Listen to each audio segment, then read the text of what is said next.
السلام عليكم ورحمة الله تعالى وبركاته. معكم قناة الكورة نيوز، بيت كل أخبار الكرة المغربية والتحليلات المتعمقة.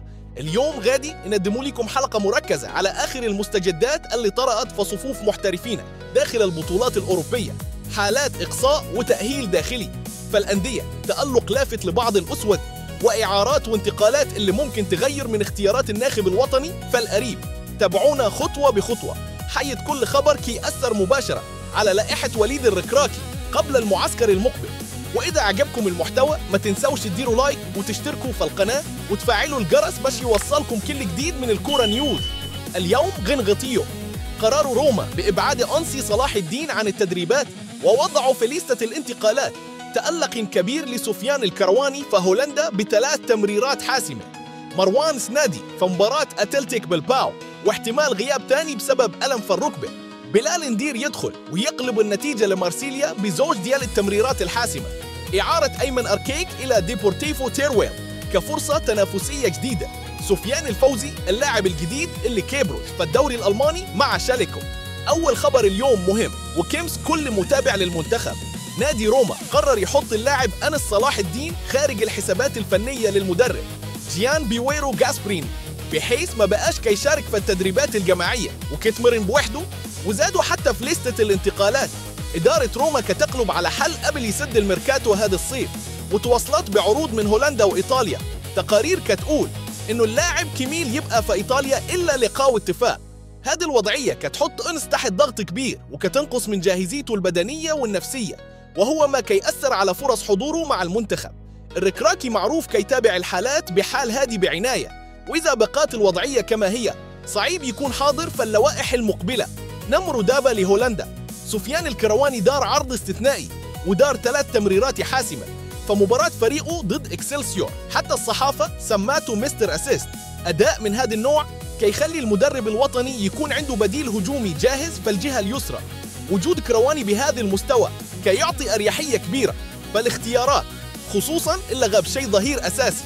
فإسبانيا مروان سنادي شارك في مباراة أتلتيك بلباو وقدم بعض المحاولات الهجومية، لكن في الشوط الثاني تبدل بعد ما بان عليه ألم في الركبة.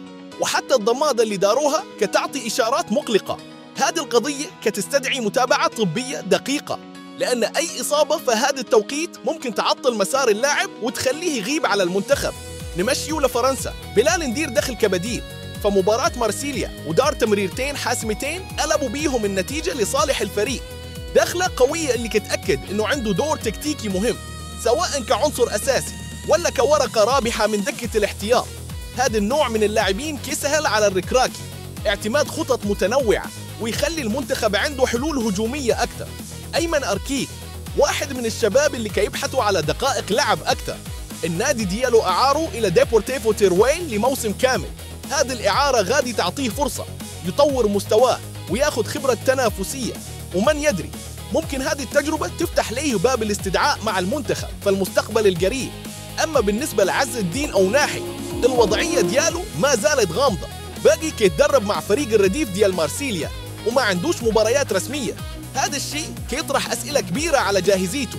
لكن الركراكي عنده تجربة في استدعاء لاعبين بحالات خاصة، إلا شاف إنه مستواهم التقني ما تأثرش. الميركاتو باقي فيه أيام قليلة وكل شيء ممكن يتغير بسرعة في مسار أو ناحي. وفي ألمانيا اللاعب سفيان الفوزي اللي التحق بفريق شالكو بان بوجه مشرق. فالمباريات الأولى دياله دار تمريرة حاسمة وخلق حلول في وسط الميدان. هذه البداية كتخلي عليه الأضواء مسلطة وكتزيد فرص متابعة الناخب الوطني ليه كخيار للمستقبل. من بعد كل هذه المستجدات السؤال الكبير هو كيفاش الركراكي غادي يتعامل مع الوضعية الحالية. عنده أكثر من سيناريو تكتيكي. مثلا يقدر يعتمد على كرواني كظهير هجومي فالجهة اليسرى ويوازن به الغياب ديال أي عنصر في الدفاع. يقدر يستعمل بلال ندير كلاعب رابط في خط الوسط لتقليل الضغط على الأجنحة.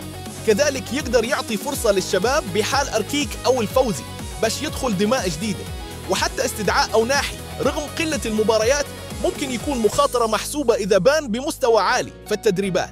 الركراكي خاصه يوازن بين الجاهزية البدنية والانسجام التكتيكي، والقرارات اللي غادي ياخد دابا غادي تكون عندها انعكاس مباشر على أداء المنتخب فالاستحقاقات الجاية. وهكذا نكون غطينا كل الأخبار اللي عندها وزن هذا الأسبوع، من قرار روما بخصوص أنصي صلاح الدين إلى التألق ديال الكرواني، مرورا ببلال ندير، إعارة أركيك، وضعية أناحي، والوجه الجديد سفيان الفوزي. كلها أخبار مرتبطة بشكل مباشر بخيارات المنتخب.